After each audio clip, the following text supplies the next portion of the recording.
మనం శివ అని అన్నప్పుడు అతను ఏకకాలంలో ఎన్నో అంశాలున్నవాడు. అతనెంతో సుందరమైనవాడు, అలానే వికృతుడు.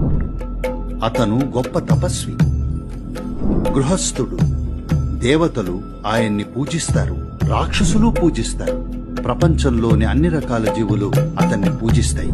శివుని గురించి మనం ఏది చెప్పినా సరే మీరర్థం చేసుకోవాలి, దానికి పూర్తిగా విరుద్ధమైంది కూడా నిజమేనని. శివుడు ఒక యోగి. పేరు పెట్టలేం. పేరు పెట్టడం అంటే పరిమితం చేయడం, తక్కువ చేయడం. అదే సమయంలో ఈ పేర్లన్నీ కలిపితే సమస్త విశ్వానికి పరిపూర్ణమైన ప్రతీక.